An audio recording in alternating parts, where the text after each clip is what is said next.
Assalomu alaykum. Agrouz ijodiy jamoasi bugun yana Toshkent viloyatining Qibray tumaniga yo'l oldi. Sababi tumanda ayni damda ish juda qizg'in. Zaminimiz serhosil, yerga tayoq qadasang ko'karadi. Tomorqadan unumli va samarali foydalanib, yil davomida bir necha marotaba daromad olayotgan mirishkor va tadbirkorlarimiz Qibray tumanida ham juda ko'p. Bir necha daqiqalardan so'ng ular bilan birma-bir tanishamiz.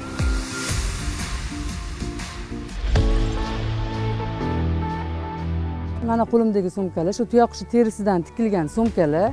Buni timsoh terisidan keyingi o'ringa berishdi. Bular juda ham tez ko'payadi. Bir yilda 5 marta bolalashadi.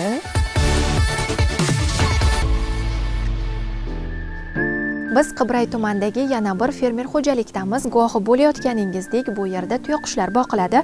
Hozir tuyoqqush boqishda ko'proq nimalarga ahamiyat berish kerakligi haqida ma'lumot olamiz.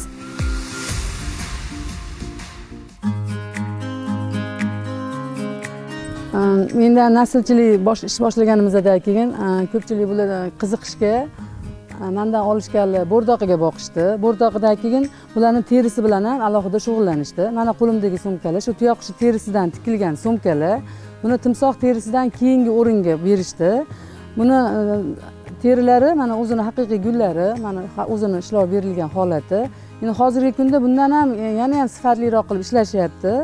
Chunki buni yo'lga qo'yish ozgina qiyinchilik olib borildi. Chunki bular terisida sal ishlov berish unaqa texnologiyalarimiz O'zbekistonda yo'q ekan. Chet davlatlardan olib kelib, ishlov berib, endi hozirgi kunda tuflilar, oyoq kiyimlar, har xil kostyumlar, kurtkalar shularning terisidan ham tikilyapti.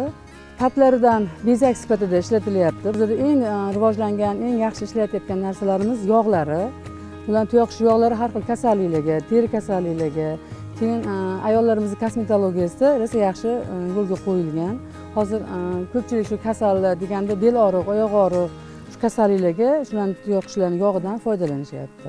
Tuxumlari ham bez xolesterin bo'ladi. Bularning tuxumlarini ko'pchilik savol beradi, yana nimalarga ishlaydi deb. Masalan, bizda tuxumlarni singan tuxumlarni po'chog'ini nima qilasizlar degan savollar bo'ladi. Biz ularni apparatlarimiz bor, maydalaydigan, shunday maydalab tabiiy kalsiy qilib o'zlariga qaytarib ovqatlariga qo'shib beramiz. Keyin buni o'zimizda mana shu yosh bolalarga kalsiy yetishmovchilikda ham shularni tavsiya qilyapmiz. Yosh bolalarga ko'proq ishlatilyapti. Chunki o'zlarida tabiiy kalsiy bo'ladi bular.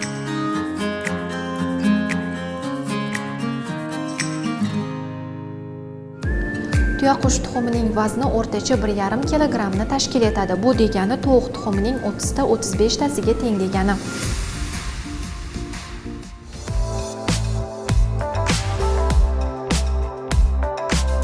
Tuxumini olganimizdan keyin ularni yaxshilab suv bilan yuvib, toza suvlar bilan yuvib turib, bu yerdagi apparatimizga qo'yamiz. Bu apparatlarimiz tuxumlarni 5 kungacha o'zini holatini joylashtirib beradi, aylanib turadi. Keyin biz 5 kundan keyin bu tuxumlarni olib, nomerlar, sifrlab, keyin inkubatorlarimizga qo'yamiz. Ko'pchilik tuxumlarimizni tuxumlayapti, ochib chiqmayapti degan savollar bilan ko'pchilik chiqadi. Sabab bularni saqlashda, bularning o'zini graduslari, qanaqa saqlashlari, qanaqa turishlari hammasini biz o'zimiz o'rgatamiz, lekin shunga ozgina xatolik bo'lgani sababli inkubatorlardan tuxumlarning chiqish jarayonlari inkubatordan yaxshi unaqa chiqmay qolish ehtimoli bo'ladi. Kimdir shug'ullanayotgan bo'lsa, telefon nomerlarimizga bir aloqaga chiqsa, men bemalol bularni qanaqa gradusda, qanaqa holatlarda, qandoq qilib olinadi, hammasini shu arzimagan xatoyimiz tuxumni nobud qilib qo'yadi. Shuni mana apparatlarga qo'yib saqlaymiz biz. Keyin bu yerdan 5 kun bo'lganidan keyin tuxumlarimizni olib, bu yerda inkubatorlarimiz bor. Mana inkubatorlarga chislasiga qarab turib, etap-etap qilib qo'yib boramiz. Bu yerda tuxumlarimiz shu 38 kun 40 kungacha turishadi. 38 kun 40 kun turgandan keyin bu yerda bloknoy deydi, bunisini yoqib, bu yerga tuxumlarimizni olamiz. Endi hozirgi sezonlarimiz endi boshlangani munosabati bilan hali bu yerga olganimiz yo'q. Xudo xolasa bir haftalardan keyin olamiz. Chiqishga tayyor bo'lib, jo'jalar tayyor bo'lib qolgan. Bizani fermer xo'jaligimiz shu Qibray tumanida Chinobod gilam bozorida mana joylashgan. Biz bu ishimizni 15-yili boshlaganmiz. Biz bu qushlarni olib kelishimizdan birinchi sabab shu internetda qiziqishlarni ko'rib, shu tuyoqqush boqishga bizda qiziqish paydo bo'ldi. shu chet davlatlar bilan aloqaga chiqib Ukraina, Rossiyalar bilan aloqaga chiqqanimizda o'sha joydan 24 bosh ota-onalarini olib kelganmiz naslchilikka. Shundan keyin shug'ullanib sekin-sekin o'zlaridan tuxumlatib, tuxumlardan bolalarni chiqarib, o'zimizni shularni ko'paytirishni boshladik O'zbekiston sharoitida. Klientlarimizga yaxshi tushdi bular. O'zlaridan ko'payishlari, rivojlanishlari, naslchilikka boqish jarayonlari yaxshi kechgani sababli shu ishni yana davom ettirmoqchi bo'ldik-da. Shu Qibray tumani shu joylarga mana shu bizga ajratildi. Fermer xo'jaligini 18-yili qurib, shu yerga ko'chib keldik. Bu yerda biz qushlarni ko'proq yana olib keldik ota-onalaridan. Naslchilikni rivojlantirib, yana ham shu el yurtimizga ko'proq jo'jalarni yetishtirib berish maqsadida mana hozirgacha shug'ullanib kelyapmiz. Biz yiliga shu 700-800 bosh jo'jalarni chiqarib xalqimizga tarqatamiz. Kimdirlar go'sht yo'nalishi, bo'rdoq yo'nalishi bilan shug'ullanadi, kimdir naslchiliklar bilan shug'ullanib, hozir O'zbekistonda rivojlanishlar yaxshi olib borilyapti. Ko'pchilik o'ylaydi, bu tuyoqlarni ko'rib, katta qushligiga, hamdaligi ko'rinishiga qarab, bular haligi tajovuzkor deb o'ylashi mumkin. Yo'q, bular aslida unaqa qushlar emas. Masalan, odamlarga gapirsa, tushuntirsa tushunadigan holatlari ham bo'ladi. Bu tuyoqcharimizga e'tiborli sabab, birinchi e'tiborimiz tozaligiga e'tibor beramiz. Toza joylarda bo'lish kerak, chunki bularda qiziqishga hamma narsalarni cho'qib, temirmi, yaltiroq narsalar, nimalar bo'lsa yeb qo'yish ehtimoli bor. Keyin oyoq ostlarini yaxshiroq tutiladi, chunki travma holatlari, oyoqlari sinib qolishi. Bularda yoshligidan hech qanaqa vaksinatsiyalar ikkovlar qilinmaydi. O'zlarining immunitetlari yaxshi bo'lgani hisobiga o'zlari sog'lom rivojlanadi. Kasalliklardan shu bitta sabab kasalliklari travma olish bo'ladi yoki shamollash. Shamollashlar ham sovuq kunlarda, oldilarda yog' suvlar qolib ketishi sababli shamollatib qo'yishimiz mumkin. Unaqa qiyinchilik joylari yo'q, lekin odamlarning o'zida qiziqish bo'lsa, boqib, eplab olib borib ketisha oladi. Chunki bu narsani masalan ayol kishi bo'lganim bilan o'zim bemalol boqib, shularning ichida o'zim yuraman. Bularning oziq-ovqatlari asosan don mahsulotlari, shu bug'doy, jo'xori, soya, suli, keyin beda ko'proq ovqatiga 70% ovqatlari bedadan iborat bo'ladi. Qish faslida bularda dam olish vaqti bo'lgani uchun bularga sal oziq-ovqatlarimizni kaloriyasini pastroq qilib beramiz. Bahorda mana hozir tuxum payti boshlandi. Mana o'zlari ham tuxumga harakat qilib tovuqlarimizga tuxum qo'yishni boshlashdi. Bu paytda ozgina vitaminlarini kuchaytiramiz. Ovqat tarkiblariga qarab turib, sekin-sekin o'sha ovqat ratsionlarini o'zgartiramiz. Keyin asosan sabzavotlar beriladi bularga. Keyin yerdan ko'k masala chiqqanda shu ko'k masalani bilan ko'proq oziqlanishadi. Bular masalan o'sha mart oyidan tuxum qo'yishi boshlansa, noyabrgacha biz o'rtacha hisobini olganimizda 50-60 tagacha tuxum beradi. O'rtacha hisob. Endi 80 ta, 100 ta berganlari ham bo'ladi. Biz endi o'rtachasini olganimizda 50-60 tagacha tuxum beradi. Bir dona tovuqlar shu 10 ta, 12 ta tuxum qo'ygandan keyin ozgina dam olish qiladi-da, dam olib tuxum berishadi. Hozirgi mana inkubatorlarimizni yoqdik. Xudo xolasa keyin yana bir 10-15 kun ichida tuxumlarimizdan naslchilik chiqishi boshlaydi. Urug'lanishlari xudo xolasa 99% urug'lanish bo'lyapti, chunki bizda xo'rozlarni yaxshi, zotli, yaxshi ishlaydigan, keyin o'ziga qaragan xo'rozlarimizni yetishtiramiz. Bularda bu hozir rangini ikki xil deyapsiz. Bularimiz xo'roz, bularimiz tovuqlarimiz. Bular shu 2 yoshgacha deyiladi, 2 yil olinadi. 2 yilgacha bir xil holatda katta bo'lishadi. Ranglari, ko'rinishlari. 2 yildan keyin xo'rozlarimiz o'zini xo'rozligini qilsin uyg'onib, ranglari, patlari qorayib, oyoqlari qizarib, tumshuqlari qizarishni boshlaydi. Mana tumshuqlarga e'tibor bersanglar, xo'rozlarning tumshuqlari qizil, oyoqlarida ham farqi bor, keyin patlarining rangi qora bo'ladi. 2 yilda naslchilikka tayyor bo'ladi. 2 yilgacha lekin bir xil holatda o'zgarishsiz o'sishadi bular. Hamma joylari bir xil bo'ladi. Keyin 2 yildan keyin xo'rozlarimiz naslga tayyor bo'ladi. Bizning asosiy maqsadimiz naslchilik. Bizda naslchilik qilib jo'jalarni yetkazib beramiz. Jo'jalardan kimdirlar shu bo'rdoqiga, kimdir naslchilikka qilib shug'ullanishadi. Bularni jo'jasini olganimizda alohida qilib boqamiz, ota-onalarga ko'rsatmaymiz. Sababi bular o'zi ham tabiiy yo'l bilan ochib chiqishi mumkin. Qanaqa holatda? Masalan, bular 10 ta yoki 11 dona tuxum qo'yganda xo'rozlarimiz kurik holatiga kelib, xo'rozlarimiz bosishni boshlaydi. U holatda keyin ikkitadan tovuqlarimiz urug'lanmasdan qolib ketadi. Shunga bizning qiladigan ishimiz inkubatorga qo'yamiz. Inkubatorda ochirib chiqaramiz, bular keyin davomiylik tuxumlayveradi. Shunda bir dona tovuqimiz 50 ta 60 tadan yiliga tuxum beradi. Hozirgi kunda 2 mahal ovqat beryapmiz, ertalab, kechqurun. Ko'pchilik endi uyda xonadonda yaxshi qiziqib shug'ullanganlar shu bir kunda 2 kilodan ovqat yeydi. O'zini ratsioni bo'yicha 2 kilo ovqat yeydi. Shu 2 kilo ovqatni ko'pchilik 2 mahal beradi, ko'pchilik 3 mahalga beradi. Endi men hozir kun qisqa bo'lganligi sababli biz faqat ertalab, kechqurun beramiz. Endi yoz kunlarda kunlar uzoq bo'lganda ertalab, obedda, kechqurun qilib 3 mahal ovqat beramiz.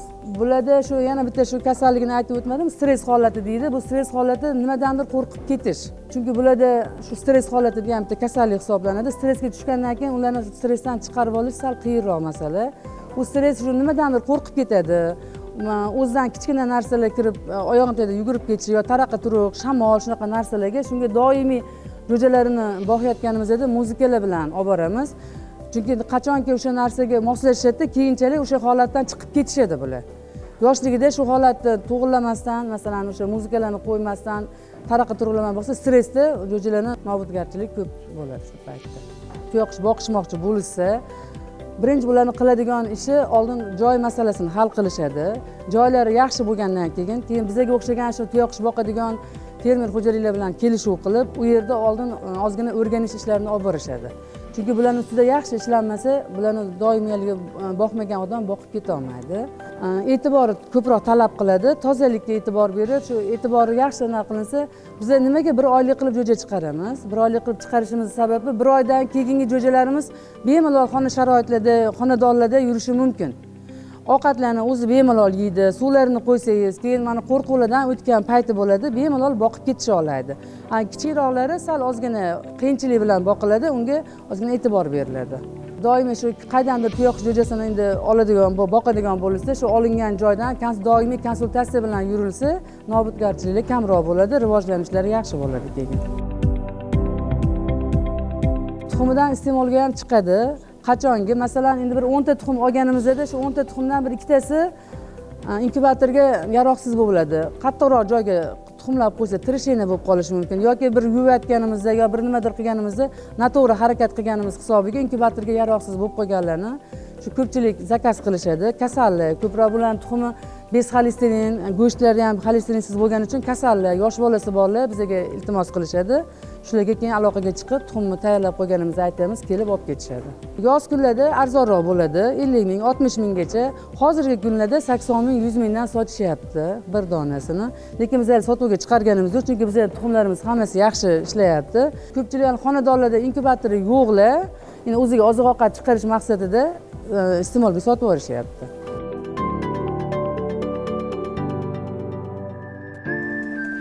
Qo'limda turgan mana bu quyon 1 yosh, vazni 1 kilo 200 grammni tashkil qiladi. Hozirgi kunga qadar 2 marta bolalagan. Odatda qo'yonlar bolalaganda bittadan 12 tagacha ko'payishadi.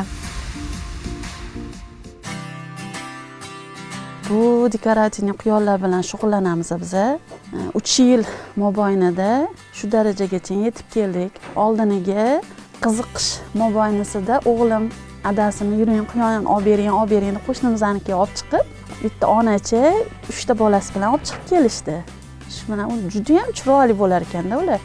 Bolalari kichkina, momiqqina bo'lar ekan. Ular ushlasangiz ushlagingiz kelaveradi deb o'shanaqa bo'lib qiziqdik. Adasi in yasab berdilar, yana qo'shnimiz in berdilar deb shu zaylda birpasuli ko'payib ketar ekan. O'shanaqa qilib bozor iqtisodiyotini o'rgandim. Qanaqa ketadi bularning bolachalari, qarasam yaxshi ketar ekan. Zo'r magazinlarga topshirishni boshladik-da. Keyin o'zimning ideya boshlandi. Har xil zotli quyonlarni boqishni, o'rganishni. Adasiga maslahat solib ko'rdik. Adasi mayli, men senga yordam beraman. Harakat qilinglar dedilar. Shu bilan mana shu zaylda 3 yildan beri yaxshi daromad, Allohimga behisob shukr, yaxshi daromad olib kelyapmiz quyonchilik bilan. Bular juda ham tez ko'payadi, 1 yilda 5 marta bolalashadi. Bular asosan yeydigan mahsuloti o'zini quyonchiligidagi ko'rimi bor. Ko'rimini olib kelamiz. Har doim bir xil yem yeyish kerak. Muntazam ravishda haftada 2 marta sabz beramiz, olma beramiz. Tuqqandan keyin bularga alohida parvarish kerak bo'ladi. Ozgina Gerkules, bizani o'zimizda afsanka deyiladi, o'shandan berib turamiz. Chunki afsankani ham bularga onaga sutini ko'paytirishga yaxshi foydasi bor. Beda beramiz. Beda ham yaxshi sutini ko'paytiradi. Yer yong'oq bersa bo'ladi, lekin men bermayman. Biza asosan beda, ko'rim, o'sha olma, sabzi, mumkin bo'lgan narsalarni beramiz. Mumkin bo'lmagan narsalari ham bor. Bularga kartoshka berib bo'lmaydi, piyoz berib bo'lmaydi, karam berib bo'lmaydi. Bularni ichini ketqizib, nobud bo'lib qolishi ham ehtimoli juda ko'p bo'ladi, yuqori bo'ladi. Ichi ketib qoladi. Ularni ichi ketib qolgandan keyin davolash juda qiyin bo'ladi. Bolachalar o'lib qoladi. O'shaning uchun mumkin emas bo'lgan narsalarni bermaymiz. Har doim mumkin bo'lgan narsalarni beramiz. Vitamin suvlari bor. Oziqlantiruvchi vitamin suvlarini beramiz. Shu jarayonda ko'payib borishadi. Bularni ko'payish jarayoni kichkina go'shtcha bo'ladi-da bular. Keyin kun sayin kattalashib boradi. 1 oylik quyon bolachalarni biza zoo magazinlarga keyin o'zimizani o'sha kelib olib ketishadi. Xalqqa telefon raqamlarimiz berilgan. O'zligi kelib tanlab beryapmiz quyon bolachalarini. Asosan bizning daromadimiz quyon bolachalari bilan iborat.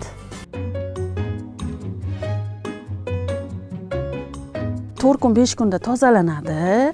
Tez tozalanib, yuvib, yana joyiga qo'yib qo'yamiz, aplika bilan qo'yamiz, hid tarqalib ketmaslik uchun. Chunki bularda ammiak hidi juda ham kuchli bo'lgani sababiga aplika sepib qo'yamiz. Aplika sepganimiz uchun hid tarqalmaydi. Keyin bizda ventilyatsiyamiz ishlab turadi, muntazam. Muntazam deganda qanaqa? Ozgina 2 soatda o'chirib, havoni tozalatib, ventilyatsiya bilan tozalanib yuramiz. 5 kun 5 kunda, 4 kunda chiroyli qilib uborka ishlari bo'ladi. Tozalab, yana maxsus suv idishlarimiz tozalaymiz. Bu yoqdagi o'sha axlati tushib ketadigan nimalarini tozalaymiz. Har xil quyon kotellarimiz bor. Men asosan setkada boqaman. Kimlardir paddonli joy, buni paddon deydi, tegidagisini, o'sha paddonga tushib ketadi, keyin olib chiqib tashlaymiz. Buni go'ngi ham juda ham foydali. O'g'it, parniklar olishadi, nimalar bo'lishadi. O'g'itlari bundan chuvalchang ko'proq chiqar ekanda. Yer yumshoq bo'ladi. Har tomonlama foydali-da. Argaritdan ham bor, uning ham ichiga apelka solib qo'yamiz, poxol solib qo'yamiz. Quyonlarni shunaqa chiroyli parvarishlasangiz, bular sizga ancha yil xizmat qiladi-da. Biz endi hali 5 yoshgacha menda quyonim yo'q. Endi nasib qilsa Xudo xolisa 5 yoshgacha ham bo'ladi. Eng katta quyonimiz, yashab kelayotgan quyonimiz 2,5 yashar bo'ldi. 2,5 yashar quyonimiz ham sog'lom, har doim chiroyli bola beradi. Bolalarni juda ham chiroyli qaraydi. Juda ham mehribon ona bo'lishadi. O'zini dugonasini, bolasini ham boqib beraveradi. Masalan, dugonasi holi qolmay qoldi, ozgina qiynalib qoldi tug'ish jarayonida. Biz o'shani qarab turamiz. Bolalatganimizda bir kunda masalan 6 ta 7 ta quyonimiz bolalasa, o'sha onani holatiga qarab turamiz. Bolasiga qaravatdimi, yo'qmi, muntazam yashiklarda tug'diramiz biz. O'zimizani mana bunaqa chiroyli yashiklarimiz bor. Tepada turadi. O'shalarni poxollar bilan nima qilib qo'yamiz. Keyin o'sha har kuni 2 mahal ko'zdan kechiriladi bolalar. Qanaqa, qorni to'q bo'lyaptimi, yaxshi onani emyaptimi, qorni to'q bo'lganini onasida qoldiramiz. Qorni to'q bo'lmaganlarini ajratib bitta yaxshi onaga qo'yib qo'yamiz. Ana o'shanda yungini olib, haligi bolalarni bu yoqdan yungidan chiqarib olib, bitta ona quyonga yungiga qo'yib, chiroyli qilib o'rab qo'yamiz. Yarim soatdan keyin onani oldiga olib borib qo'ysak, haligi mehribon ona yana o'zimni bolam ekan deydi-da, dugonasini bolasini ham boqib beradi. Bu tuz mollarni iste'mol qiladigan tuz, yalama tuz deyiladi. Bu tuz quyonni organizmiga yod moddasini yetkazib beradi, tuz moddasini yetkazib beradi. Keyin hozir bizda go'sht yo'nalishimiz yo'q, xudo xolisa go'sht yo'nalishini ham qilmoqchimiz inshaalloh. Go'sht shirin bo'ladi. Tuz yalagan quyonni go'shti shirin, juda ham mazali bo'ladi. Bularga alohida har kuni iloji boricha suhbatlashamiz. Har bitta ona bilan agar 1-2 kun ko'rmay qolsa, o'sha bular darrov sizni sog'inib qolishadi. Keyin yem berayotganingizda ham har doim biz kaftimiz bilan solamiz. Bular o'sha kaftimizdan bularni hid bilish anaqasi juda ham yuqori turadi. O'shaning uchun sizni borganingizni biladi, kelganingizni biladi, o'sha silagin deydi, men bilan gaplashgin deydi. Mana shunaqa qilib quyon o'ziga juda ham e'tibor talablini yaxshi ko'radi.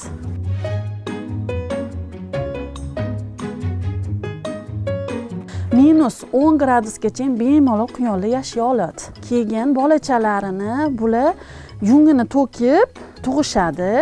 Men shuni eshitdimki, quyonni yungini gradusniki 40 gradus issiqligida bo'lar ekan. Juda ham momiq bo'ladi, o'sha issiq bo'ladi. O'zi ushab ko'rganingizda sizga bilinmaydi, lekin quyonni bolasini ushab qo'lingiz bilan haroratini ko'rganingizda juda ham issiq bo'ladi. O'sha shaklda quyon bolachalari o'sha yung ichida 15 kun yotishadi. 15 kundan keyin o'sha ko'zlari ochilgan bo'ladi, sekin-sekin harakatlanib, onasi nima qilyapti? Onasi suv ichyapti, onasi yem yeyapti. Ular ham sekin-sekin onasi bolasini o'rgatadi. Suv ichishga, yem yeyishga, beda yedirishga. Bu jonivorlar shunaqangi pokiza jonivor bo'ladi. Axlatini bir joyga qo'yishadi. Juda ham aqlli jonivorlar bo'lishadi. Bundan hech ham qiynalmaymiz tozalashda. O'sha onalarini ko'pincha o'sha bolalarni o'rgatadi.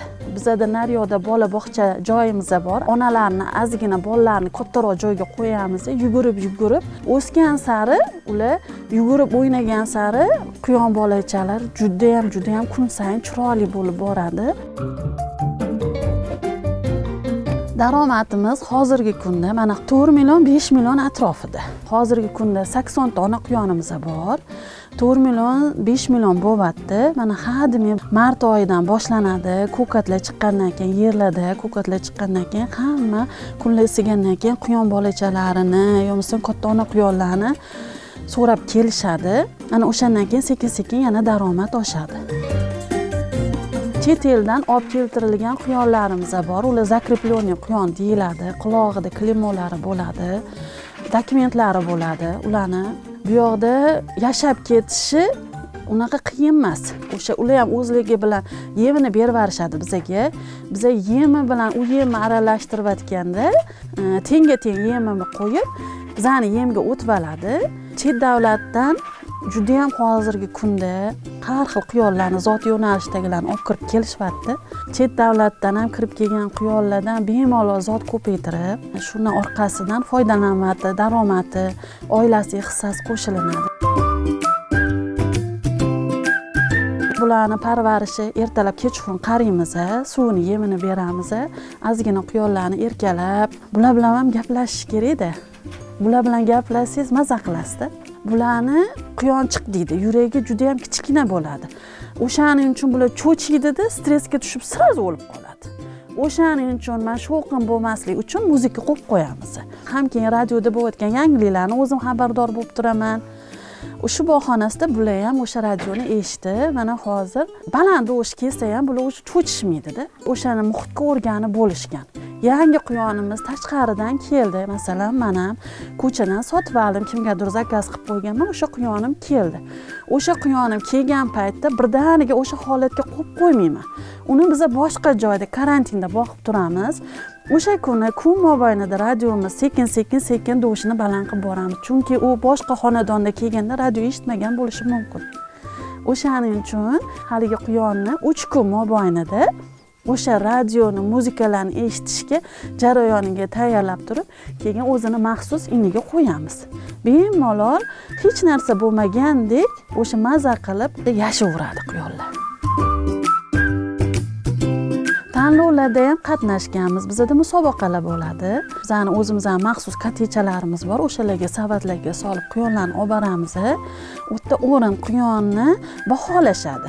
Mana chet davlatlarida ham bilsanglar, quyonlarning naqasi bo'ladi, festivali bo'ladi. Bizda ham hozirgi kunda sekin-sekin rivojlanib kelyapti. Tanlovlarga qatnashib, oliy o'rinlarni olib kelyapmiz. Ahamiyat beradigan tomonimiz birinchi quyonni vazni, qulog'ini o'lchashadi, sog'lig'ini o'lchashadi, yungini har tomonlama o'lchashib, har bitta qog'ozga anketa to'ldiriladi.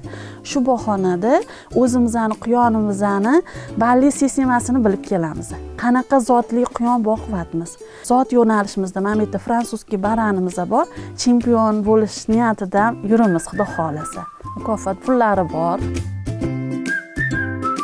Mana bu quyonimiz ko'zida surmasi bor. Buni xatot deyiladi. Bu xatotda baran quyoni. Bu o'zimizda tug'ilgan, endi ko'payish jarayoni bo'ladi. Juda ham mehribon ona. bolalarni yaxshi qarab beradi, aytayotganimdek, hattoki dugonasining bolasini ham boqib bergan. Bu splint deyiladi, bu pastimizdagi quyon, chachma. Quloqlari osilib turadi, rang-barangliklari har xil bo'lganligi uchun splint deb aytiladi. Yana pastdagi quyonimiz rion. Uni rionniki oq bilan kulrang rangi aralashma bo'lganligi uchun rion deb aytilinadi. Xatotlarimiz bor, oqalmas glazlarimiz bor, keyin tikka quloqliklar bor. Pandachalar deyiladi. Hozir bizda naryoqda bolachalari ham bor. Pandachalari katta bo'lishyapti, juda ham chiroyli. Quloqlari mittigina bo'ladi. Uni hattoki qulog'i yo'q ham deb o'ylaysiz. Lekin o'zi shunaqa tug'ma, juda ham chiroyli, quloqlari kichkinagina mittigina quyonchalar.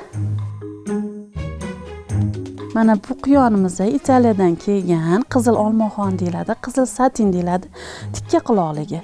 Bu juda ham kichkintakkina bo'ladi. Vazni 1 kilogina bo'ladi. Bolasini vazni juda ham kichkina 50 gram bo'ladi. Juda ham qo'lga o'rgangan, mana bemalol silab, bular o'zi yaxshi ko'radi, meni silagin deydi. Sog'lom ona, yaqinda bolaladi bu. Xususiyati shuki, qo'lni ushlagan saringiz maza qilasizda bularni. Terilari juda ham yumshoq bo'ladi. Quloqlari mana juda ham kichkinagina, mittigina, bunda ikkita barmog'ingizda keladi. Mavjud opa, quyonlar kasal bo'lib, nobud bo'lib qolmasligi uchun nimalar qilasiz? Bularga прививкаlarimiz bor. Антицервинный vaksina degan dorimiz bor, keyin Rabivak degan dorimiz bor. Hadimi biz chuma kasalligiga bularni vaksinatsiya qilishimiz kerak emas. Антицервинный vaksinani kutib turibmiz. Xudo xolisa kelishi bilan bularga qilamiz.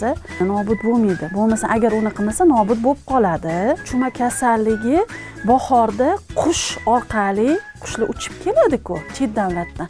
Ular o'zi bilan kasallik olib keladi. O'shaning uchun biz vaksina qilamiz. Bu necha yoshli quyonlarga qilinadi u vaksina? Vaksina quyonlar 2 oylikdan boshlanib qilinadi. 2 oylik bolachalarga 0,5 grammdan qilinadi. Ona quyonlarimizga, katta vazndagi quyonlarimizga hammasiga 1 grammdan qilinadi. 2 xil vaksina bo'lganligi uchun biz hozirgi kunda антицервинный vaksina tanlayotganim hisobiga ular bo'g'oz quyonlarga ham qilsa bo'lar ekan. Hattoki 1 hafta qolgan tug'iladigan quyonlarga ham bemalol qilsa bo'lar ekan, sog'lom tug'iladi. Rabivak degan hamma aptekalarda sotilinadi, zo'r aptekalarda sotilinadi. Uni homilador quyonlarga qilib bo'lmaydi. Mana bilamiz, qishda havo sovuq bo'ladi. Mana shunday holatlarda nobud bo'lishlar bo'lmadimi quyonlar orasida? Quyonlarda nobud bo'lish ehtimoli bo'ladi. Shamollab qoladi, o'pkasiga o'tib ketib qoladi. O'shanaqa paytda biz bularga antibiotik ishlatamiz. Keyin bolalarida ko'p o'lim soni bo'ladi. Bolalar biz aytdik-ku, boya yungida ishlaymiz. Onasini oldida qoldirmaymiz shunaqa paytda. Men yashikda tug'dirganim uchun yashiklarimizni alohida o'zimizning maxsus joyimiz bor. O'sha yerga qo'yib turamiz. Har bittasiga belgi qo'yamiz. Birinchi ona quyon, ikkinchi ona quyon, uchinchi ona quyon. Ertalab kechqurun yashigini olib borib xonasiga qo'ysak, ona o'zi bolasini qornini to'ydirib beradi, yana yashigini olib qo'yamiz. O'shanaqa qilib 15 kun ushab tursak, bolalarni sog'lom olib qolar ekanmiz. Bizda yanvar oyida juda ham bola soni o'limi ko'payib ketdi. Men uni bilolmay qolgandim. Yashiging ichiga poxol solamiz-ku. Poxol issiq bo'lar ekan. U sovuq qotgani uchun o'sha haligi bolalarning oldiga borib yotib olaman derkanda bolalari chetga chiqib o'lib qolyapti.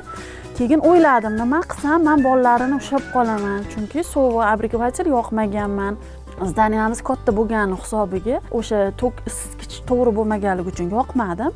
Keyin o'yladim, qani nima qilaman deb. Bitta ona quyonim tug'ib qoldi. U o'zi bitta o'zi bo'lganligi uchun haligi yashikchani oldim, qo'yib yurdim. Qarasam, bolalari sog'lom o'sdi. Keyin bo'ldi, men shunaqa qilsam bo'lar ekan deb hozirgi kunda shunaqa qilamiz. Ham onasi ham yaxshi kengroq joyda yotib turadi, olib boramiz, emizib beradi, yana joyiga olib qo'yamiz. Qarab qo'yamiz, qornlarini to'ygandan keyin yashikchamizni olib qo'yamiz maxsus joyimizga. 10 kun, uzoq 15 kun mobaynida bolalarini hozirgi kunda shunaqa qilib saqlab qolyapmiz.